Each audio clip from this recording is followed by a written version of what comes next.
Hi, everyone. Welcome to Removing Roadblocks to Getting Published.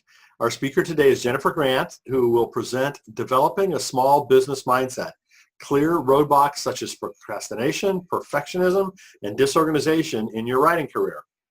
Jennifer is an author, speaker, and editor from the Chicago area, a graduate of Southern Methodist University and Wheaton College. She is the author of 5 works of nonfiction and 1 book for children. Her most recent releases are the memoir, When Did Everyone Else Get So Old? And Maybe God is Like That Too, a picture book for children ages 4 through 8. For more than a dozen years, she wrote feature stories and health and family life columns for newspapers in the Sun-Times Media News Group and for the Chicago Tribune.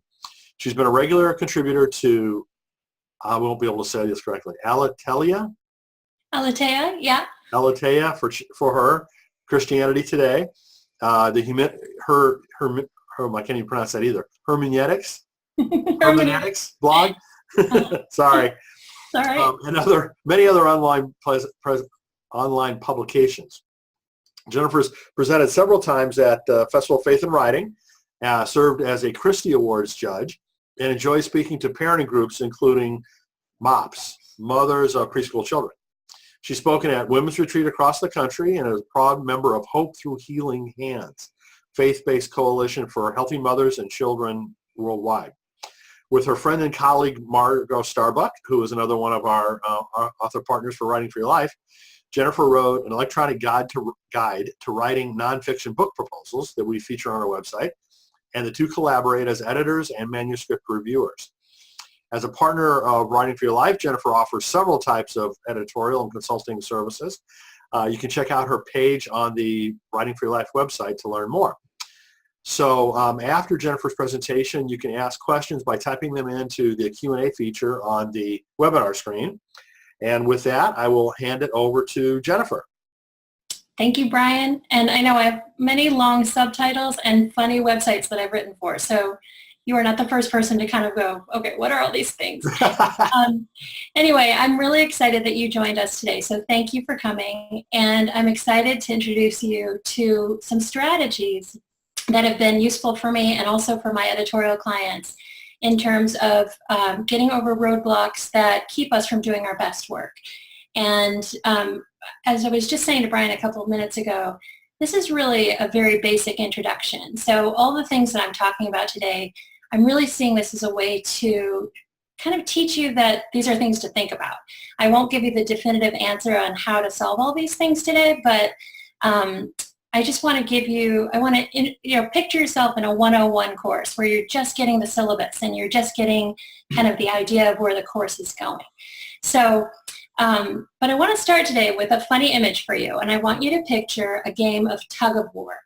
And I was at my daughter's parents' weekend, and I walked into one of the quads on campus, and there was this huge game of tug of war going on. And it was a really muddy field because it had rained really hard the night before. And there were probably 10 kids, students on either side of this rope, pulling to with all of their energy and all of their strength. And it was a really festive thing. They had music playing. Somebody was grilling hot dogs. There were all these big beverage containers, which I'll assume had Gatorade or lemonade in them, but I can't promise that. And so I watched them playing tug of war for a while, and until finally one team battled the mud and battled, all of the people on the other team and got the other team over the center line. And it was such a fitting image as I was thinking about developing a small business mindset as writers, and that is because when I work with editorial clients and I start to talk about these issues, often I can tell that they feel like they've gotten into a tug of war with their creative side or with part of them, and they think, here's this person telling me to think about my work in terms of a small business, but I'm a creative person. I'm an artist. I'm someone who, loves to go on walks or who loves to read poetry or has always been the sort of daydreamy type. My clients might say, I was not a math major. I was not an econ major. I don't like finance. I'm not even maybe into grammar. I'm a person who loves to create word pictures and who loves to use my imagination. So please don't talk to me about all these, nitty-gritty things like paperwork and finances and so on. And I always really understand where they're coming from because I'm exactly the same way. And I was an English major too, and I was the dreamy kid who was always reading and dreaming up ideas and stories. And it wasn't until about 5 years ago, and I've been working as a professional writer now for more than 30 years, but about 5 years ago, I got introduced to the idea that I, as a writer, am a small business. And it was from an executive coach that I hired. And the reason why I hired her was that I was at a point in my career where I was doing little freelance jobs, writing for these blogs that Brian mentioned, doing editorial work, coaching clients, working on books, doing all these sort of piecemeal things. And most of us as writers do work like that. And in fact, I'm a member of the Writers Guild, and just recently, the president of the Writers Guild sent this report to say that after doing a really comprehensive survey of its members, the Authors Guild found that most authors make, the median income was $9,000 a year from their book writing. So if that's the median, many people make a lot less than that as well, right? And so many of us piece together these freelance careers of not only writing and editing, but among my writer friends, I've got friends who work at their churches or who work as librarians or who work in bookshops, who have, day jobs that have nothing to do with publishing or writing. And that's very normal. That's what we do. And it's, we do our work because we feel a calling, because it brings us joy, because it's what we feel like we have to offer to the world. So many of us are piecing together this writing business, sometimes in funny odd hours when we're not working at other things. So I understand the kind of resistance to thinking of yourself as a small business because I share that. But I want to make the case today that you can both be a creative artist and really invest in all of your creative work and also pay attention to and be very deliberate about the business side of what you're doing. And these two things don't need to be in opposition with each other. These two things can work together. They can help you really do your best work and find the sort of success or audience that you're looking for. So my game plan for this webinar is to look over 3 things. And the first is just to, again, introduce this idea to you that you are a small business. And the second is to help you be very clear about what it is you're offering readers. And we're going to look at the idea of creating a mission statement in order to do that. And then the third thing, and this is the most sort of pragmatic and practical, is just to treat your work like a real business and create a weekly schedule that you follow. You do certain tasks on certain days. And I'll explain to you, how I navigate that myself. So the 3 things are, you are a small business, you need a mission statement, and you do need to create and keep to a weekly consistent schedule. So I'll tell you about one of the first sessions that I had with my executive assistant or executive coach, and that was that she had one of those big poster board things, and she wrote in the center of it, Jennifer Grant Incorporated. And then from that, she drew these sort of spokes coming out of it. And she asked me about the different tasks that I do that generate income that were related to my work. And so I said, I am paid to speak, I'm paid to do editing work, I'm paid to write books, I'm paid to write articles and blog posts and so on. And she made all those things sort of spokes from that central Jennifer Grant Incorporated hub. And she said, now this is your business, this is who you are. And what we need to do is look at who your customers are, how you best serve them, and you need to see that part of doing this business is managing all these different relationships, giving appropriate time to each of these parts of your career, and not just sort of reacting to whatever comes into your inbox and reacting to whatever comes your way, but to develop the parts that are most lucrative or that bring you the most joy or that meet your goals best. So that was a life-changing thing for me. And so one thing that I can encourage you to do, maybe after this webinar, or you can be taking notes now, is to do the same thing. Kind of get a blank piece of paper and put your name in the middle of it with Incorporated and make that sort of a hub and put out spokes to all the different things that you do that generates income. And maybe it won't have to do with writing. Again, as many of us have different side jobs, but just the different ways that you spend your work week should be represented on that. And that'll start helping you see yourself as the small business that you are. For me, that was that was a game changer, because then I was less likely to do things like favors for people, although I still do favors. I haven't completely hardened my heart toward friends or acquaintances who ask for help. But there was a period of time where I was doing a lot of work for free, a lot of editorial work for free. And someone would say, a friend of my friend is opening a business and has created a website. Would you look over it? And sometimes I would spend hours, proofreading or suggesting new copy and so on. And one of the things that my executive coach said was, this is your business. And so you need to charge appropriate rates for doing this kind of work. You don't have to do it as favors for people. And that was helpful to me, and it also freed up time for me to develop, not only the income that I wanted, but also other projects that were really important to me. So again, just having that mindset that you're a business, your work matters, and you deserve to be paid for that work is really important. And another thing that businesses have is a mission statement.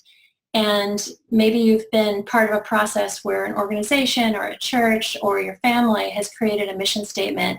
And I encourage all my clients to write their own mission statement as well about the work that they're doing. And just to give you some examples of mission statements, not only small businesses, but huge corporations, everybody has a mission statement. And you could Google later your favorite, stores or companies and see what theirs are. But I'll give you a couple of them. Nike is to bring inspiration and innovation to every athlete in the world. Zappos is to provide the best customer service possible. Purina are committed to helping pets live longer, happier, and healthier lives through proper nutrition and care. Whole Foods, our purpose is to nourish people and the planet. And I could go on and on. But what these different mission statements have in common is that they're easily understandable. There's not a lot of sort of adjectives and adverbs and so on. We've got a very clear sense of what each of these companies are doing.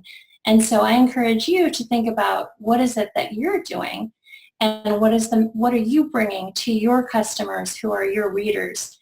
At the time when I first started working with my coach, I was doing, as Brian said, I've done a lot of work writing about what it is to be a parent. I wrote newspaper columns about this. I wrote a few books about it.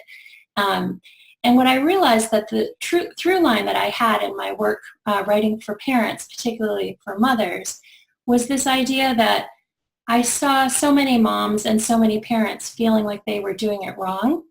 They felt like they weren't doing as good a job as a parent as their neighbor or who they saw on TV or the books they were reading. And so my passion was, and I saw this sort of in retrospect looking over my work, but then also it informed the work I was doing then. I think I had this passion for saying to parents, you're good enough. You're doing a good enough job. You're okay enough. And so the mission statement that I first crafted around that work for parents was, I'm trying to remember now the exact words, but it was something like, Jennifer Grant writes for parents to let them know they are good enough as they are, or something like that. And the idea was kind of self-acceptance and acknowledging the hard work of parenting, and yet also saying, everyone does it differently and you're doing a good enough job. And so obviously my work has changed as my kids have gotten older. I've written less about them, in part because when they became teenagers, I wanted them to talk to me. And I think if I had written all the things that I could have, it's much easier to write about, potty training a 3-year-old or a 2-year-old. They don't really mind that. But if you start sort of sharing your teens' concerns and conflicts and so on, they may never speak to you again. So I stopped writing so much about my kids and evolved into different kinds of writing to the point where I am now. And now, as Brian mentioned, I'm working more on writing for children. And so I've written some picture books. I've got books coming out over the next couple of years, written for some magazines, some fiction and so on. And so as I moved into that and I thought about myself as Jennifer Grant Incorporated, the small business, one of my missions is to write books for children that encourage spiritual curiosity. And so that's sort of what I've kind of landed on right now is my mission statement for my children's work. And so that's really easy for me to explain to people. If I'm asked to speak at a conference about children's literature, I talk about curiosity, spiritual curiosity, and I've got this sort of nugget that I know that I can bring to my customers who are my readers or the people who attend the conferences. So I encourage you to think about, what is your mission? So again, this is a short introduction to these ideas, but some of the things that you can be journaling about or writing about after this webinar are, what are the products and services that you offer, that you specifically offer? Are you an excellent editor? Are you a wonderful public speaker?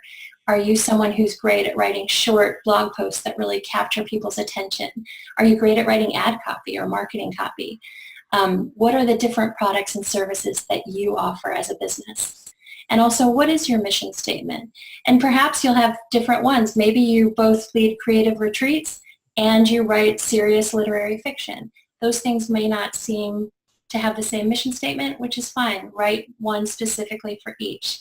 And what is your competitive advantage? That's another thing that people talk about in business, something I wasn't exposed to in college or grad school because, again, I was studying literature and creative writing.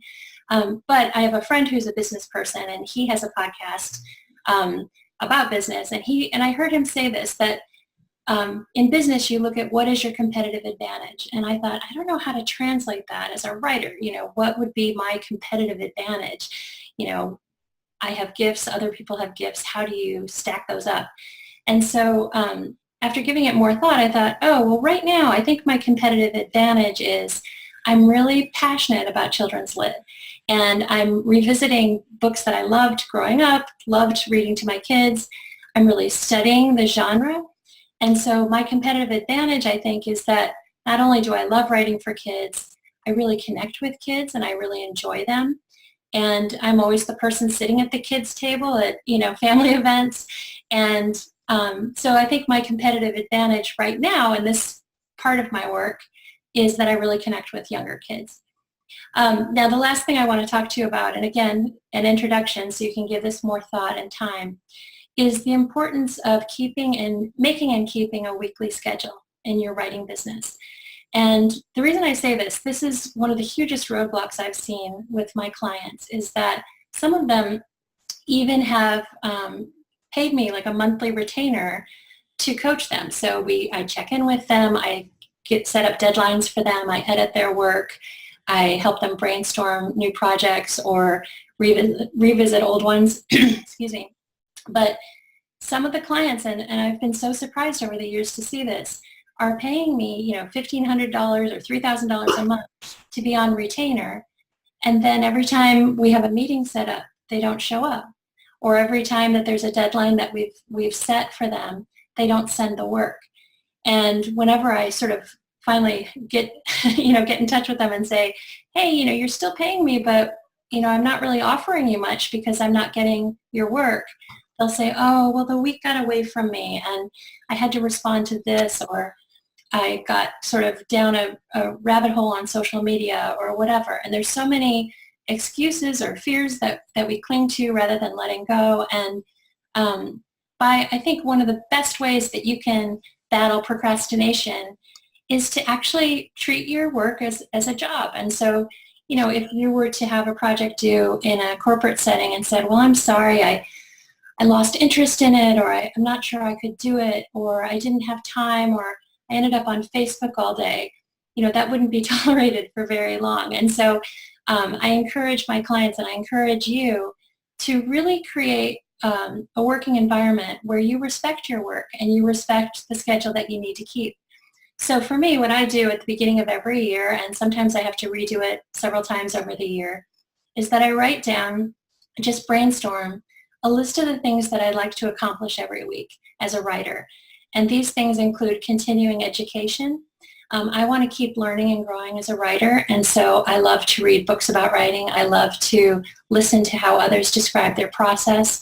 I like to take online courses sometimes. I took a master class a few years ago. That was a children's writing one from Judy Bloom on that masterclass site. I also spend time every week doing some networking with other writers, and I'm a part of Inc., a creative collective, and so every week I spend time on some tasks related to that. Sometimes I'm tasked by a publisher to do some promotion of existing work. So currently I have a new children's book coming out in May, and so I'm working with a publisher to get endorsements and do those things. So that's a task I need to accomplish. I have editorial clients, so I need to do their work. I have correspondence. I do some social media, although, again, I'm aware of its pitfalls. And then, of course, I like to have chunks of time for creative time. So I'm working on a few different manuscripts for picture books right now.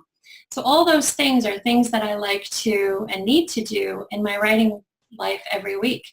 So I do assign different days or different parts of the days for those. So if it's Monday morning, I know I'm going to do administrative stuff.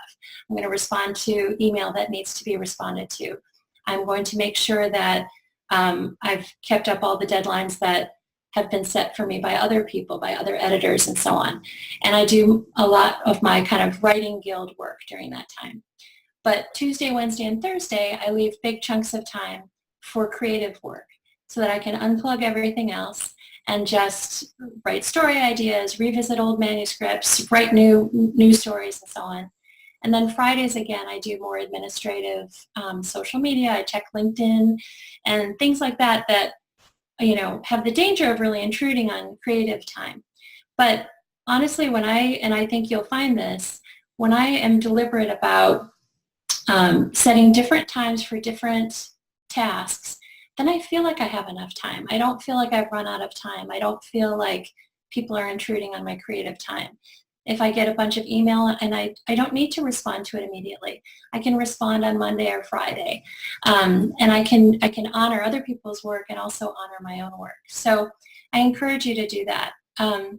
One last thing regarding sort of making time for creative time that's separate from your pragmatic sort of practical time is that we all have rhythms during the day, and everyone's different, but generally speaking, at least according to a dozen studies that I've read, is that we all have circadian rhythms. And in the morning, we're more likely to address in a really strong way things that are more pragmatic and more strategic. And so, for instance, if I'm planning out the year's travel or what conferences to attend or pitch to and so on, that's kind of good morning work in that I can be very sort of left-brained about it. I can think about other responsibilities and so on, and think about networking, think about who I know in these different places, and what my goals are. And then afternoons, we talk about the after lunch lull where you're kind of tired and dreamy. That is a wonderful time, and this is what I say to my clients all the time as well. It's a wonderful time to brainstorm and to generate new ideas and to sort of let your imagination go wild. So I try to make, when I'm doing my scheduling of those different days of the week and the different tasks that I do, I try to leave afternoons as sort of creative, daydreamy, brainstorming time. And I encourage you to do, what works for you, but try that out or see what your rhythms seem to be. I love this quote from Brenda Ueland. I don't know if you know this wonderful writer who is no longer living, but she was she's most famous for this book she wrote, which is called If You Want to Write, a book about art, independence, and spirit. And one of the quotes that she has in that book that, I just love is, "The imagination needs moodling, long, inefficient, happy, idling, dawdling, and puttering." So I encourage you as writers to leave time in this week, as you create your perfect work week and you make time for platform building and for social media and for addressing business aspects and paperwork and so on.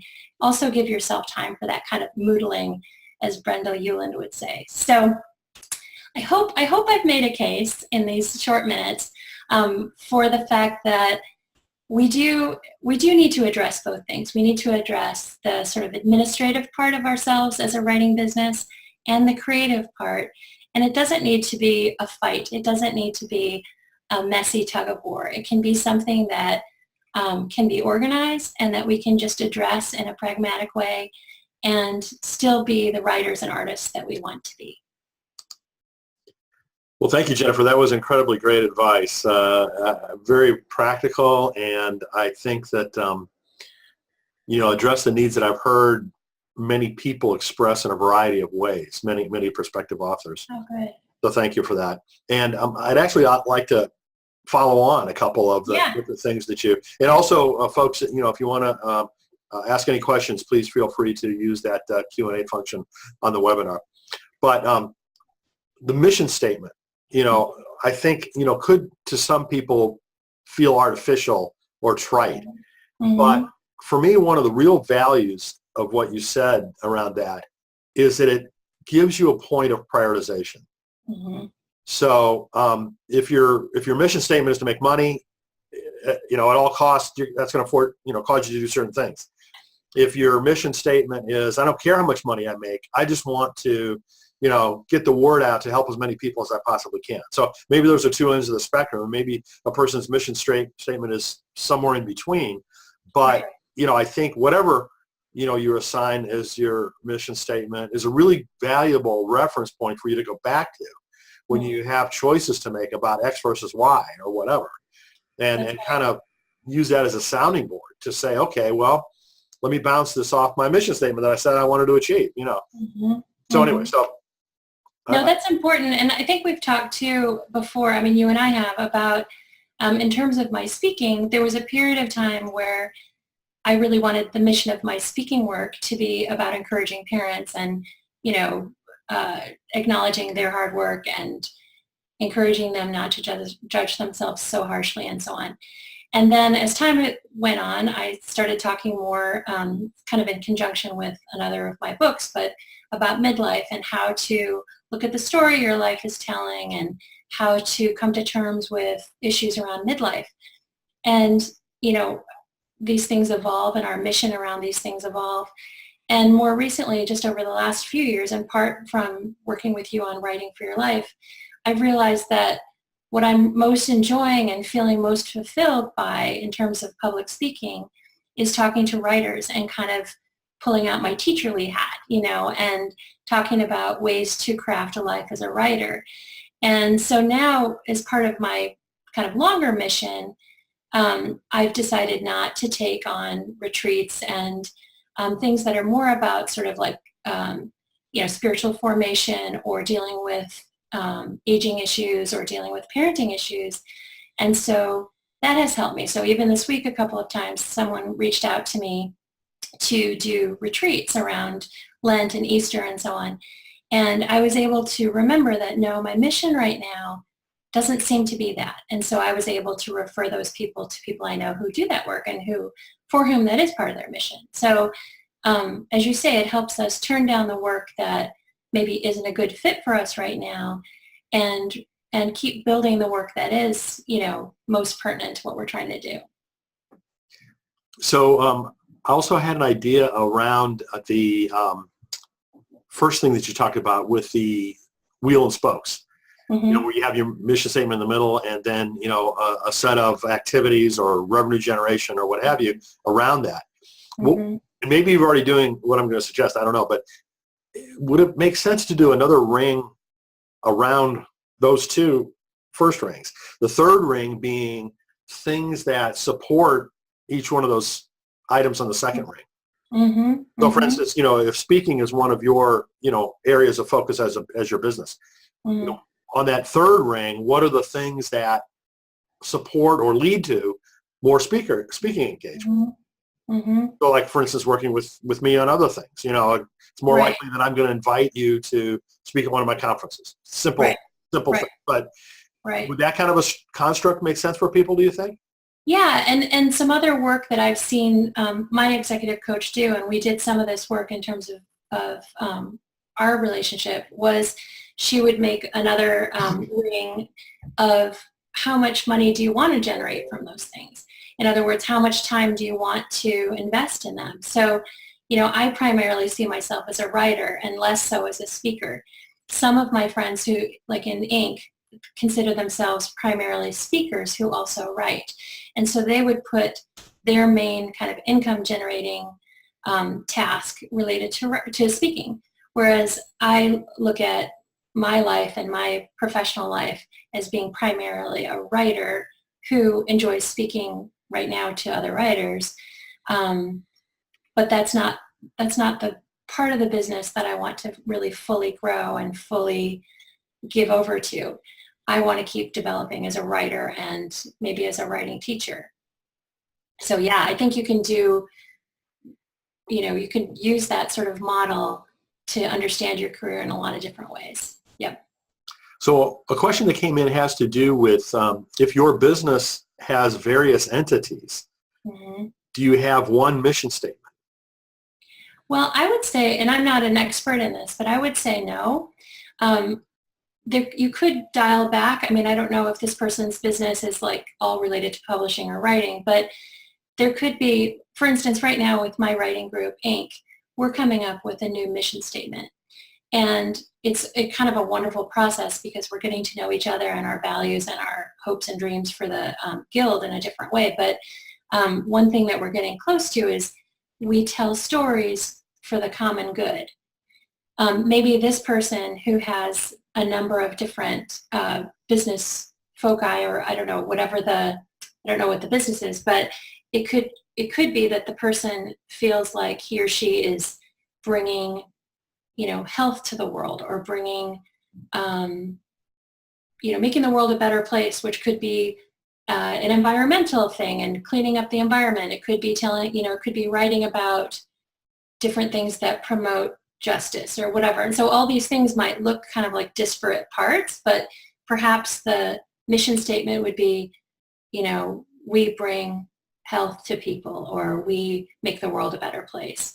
And then there'd be different mission statements for these little different components. But I don't know, it's hard to say not knowing what the details are, but I would say we all have sort of a core values that come out with the way we choose to work and the things that we choose to work on. So maybe that person could go back, kind of pan out and create something that would be appropriate to these different things. And then each one could have its own very specific, like the Nike, mission statement. I don't know if that's helpful, but. Yeah, so I mean, I totally agree that it's really difficult to make a specific, comment on a very generic question that, without knowing the particular person's, individual areas of focus. But what I've encouraged people to do is really focus. Mm-hmm. Don't try to do too many things at once, and don't try to do things that are completely separate from each other if you can avoid it. Right. Because if you are able to do things within your speaking business that support your writing business, or your writing business within the support your speaking business, vice versa, the more that, that's to your advantage, right? Because any hour that you spend on a certain activity, if it's going to help more than one of your endeavors, then it's just worth that much more, as opposed to having to focus over here today and in a completely different area tomorrow. I mean, sometimes that's not avoidable, right? I mean, but Right. I think to the degree that you can have overlap and alignment and consistency between the different areas that you're involved in, it can't do anything but help. Right. So there was another thing that you touched on, which was competitive advantage. Mm-hmm. And I'm going to give an example at the risk of embarrassing you. So, with Writing for Your Life, I have a lot of choices, right, in terms of who I partner with, to do webinars like this, to do consulting services, to do speaking. And one of the things I like the most about Jennifer is that she's incredibly skilled, very bright, and has a wonderful attitude. She's just great to work with. Thank you. and throughout my business career, I mean, when I've done hiring, right, I mean, as a manager, one of the most important decisions you have to make is who do you hire? And I've seen time and time again, if you hire really smart people that have got a great attitude, then, everything else is secondary. So Jennifer, those are your competitive advantages. That's my humble opinion. Well, I appreciate that. Thank you so much. But I mean, everybody doesn't really need to think about that. Mm. And I do certainly for Writing for Your Life. Why should someone pay attention to Writing for Your Life versus, someone Right. else's writer forum or Right. webinars or conferences or whatever. And, Mhm. you know, we all try to do the best we can to bring the highest quality, Mhm. best value, and most usefulness to our customers. So, Right. Right. so Right. anyway, I think we're over our time. So, so Jennifer, thank you so much for joining us. I really Oh, you're appreciate, welcome. it's always, as I said, always a pleasure to work with you. Appreciate that deeply. And we'll have 2 more webinars tomorrow. You can check the schedule. I think they're 11 a.m. and 2 p.m. again, just as they were today, so Eastern time. But anyway, thank you all for joining us. Write for your life.